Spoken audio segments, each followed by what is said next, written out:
Swastikasana. This is a meditative posture. There are so many other meditative postures too. If you're planning to start yoga, if you're already doing yoga, start learning one meditative posture. Many people think that, doing advanced asanas, difficult asanas are very important. Yoga meaning is something, that is different actually. You have to be healthy physically and then mentally, two, and then there is third step to reach higher levels, spiritually. That is the reason we have, our ancestors have invented this yoga. Yoga meaning uniting. What are you uniting? Body, mind first. We are trying to be connected to the body first. We are trying to understand the one body first. We are so busy, we are not connected to the body. We don't know what's happening to the body, how we are using the body, whether we are using it or abusing it, we don't know, because we are not connected to the body. So to understand, to keep it healthy, to keep this healthy, to continue, to have a happy journey. The life itself is a journey, no? To lead a happy life and then to reach the destination, ultimate destination. That is the purpose of yoga. So you have to learn one asana, and you should be able to sit in one asana for a longer time. Start with few seconds. Slowly, gradually increase the duration. Asana itself, has a lot of benefits. And then next thing, if you are able to sit in one asana properly for some time, then you can do pranayama. You can do kumbhakas. And then you can do meditation. This is how it is. So any asana, whether it is a swastikasana, padmasana, siddhasana, vajrasana, whatever, you can choose one asana. So now let's see how this is done.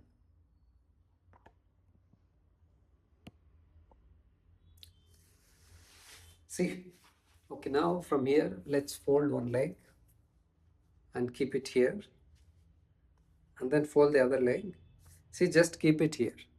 You don't have to keep it on the thigh. Okay, like Padmasana, just keep it here, just like, slightly. That's it. And then fold the other leg. Try to keep this in between the calf muscle and thigh, like this. Okay, and this one, you can just see, this is just inside, or you can just keep one leg first, just like this. Keep one leg like this. It is touching the thigh, and then take the other leg, place it in between the calf muscle and thigh, and just insert your hand and then pull the toes like this. You can do this way or that way, anything is fine. Okay, just look at it. These toes are in between calf muscle and thigh, and these toes are in between calf muscle and thigh. So this will remain outside. That is fine. This is also slightly, outside. The four toes are inside. These four toes are inside. This is slightly coming out. This is how it is. And the legs are, properly touching the mat. If you are new to this asana or yoga, if you have stiffness, this leg might be like this. Initially, that is okay. Because of the stiffness, it will happen like this. But once you are used to it, this will touch, this part will touch on the mat. Okay. So the legs will look like this in Swastikasana. Now, to do pranayama, while doing meditation, where to keep the hands, how to keep the hands. You can keep the hands here while doing any pranayama meditation, or you can keep the hands like this. Don't keep the hands like this, straight, stiff, tight. No, just relax. You need to keep the hands on legs like this. You're not supposed to hold the hands. Starting from here, all the joints have to be free and relaxed. Even the fingers, no stiffness, no tightness like this. Just keep them free and relaxed. If you want, you can be in mudra. Otherwise, that's okay. You can keep the hands, fingers like this, free. This is how it is. And spine is straight. Spine, neck, head in one line. Okay, as I said, there is no stiffness starting from here. All the joints, shoulder, neck, elbows, wrist, all. Once you get into asana, take some time. Close your eyes. Be aware of the body. Observe all the joints. If you're holding, if there is any stiffness, just try to release and keep them free. And whenever you are doing pranayama, always use right hand. You can do pranayama also in this, asana. This is good for pranayama and meditation. You can use right hand, always use right hand, only right hand. Left hand always remains on the leg. You can do it with any mudra, whichever mudra you want, or you can do without mudra also. When you are doing meditation, you can keep in Bhairav mudra, Chin mudra, whichever mudra, or you can do without mudra also. And this asana name, as I said, Swastikasana means auspicious. Swastika meaning auspicious. So one of the best asanas this is actually. Some people find Padmasana as very difficult asana. A lot of people cannot do that. They can do it, but they cannot sit in that asana for a longer time.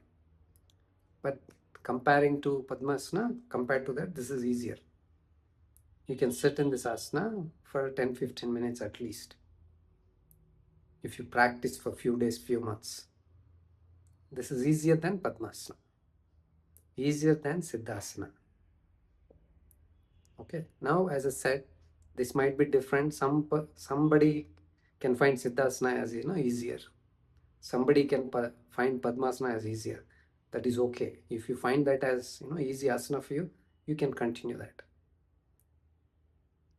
A lot of people find Vajrasana, the easiest asana because there won't be any stiffness in the spine, lower spine especially. So if you find that comfortable for you, you can continue that. So this is the asana, Swastikasana.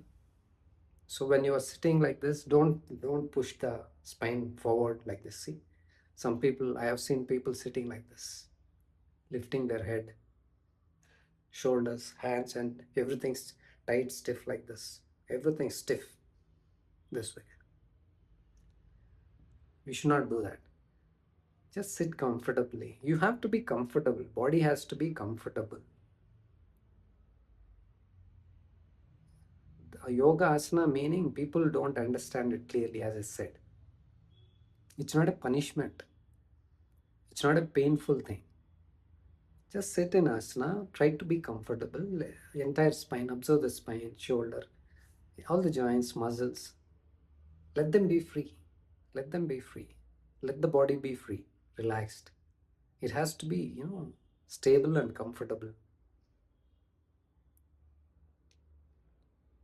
Then if you can sit like this is very easy actually. You can sit for a longer time. Don't do this. Spine has to be like this, not like this, not like this. Don't bend forward or backward. Don't bend like this. Just keep it, straight. Straight in the sense, not even like this. Just straight.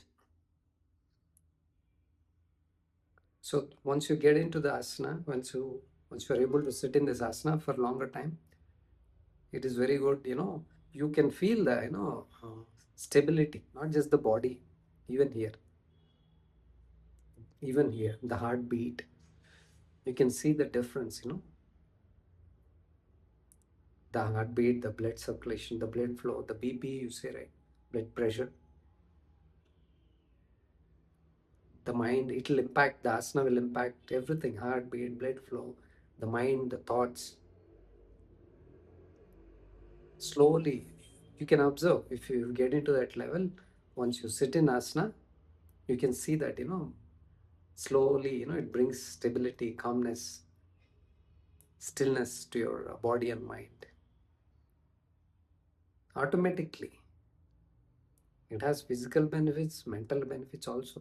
Asana, just asana.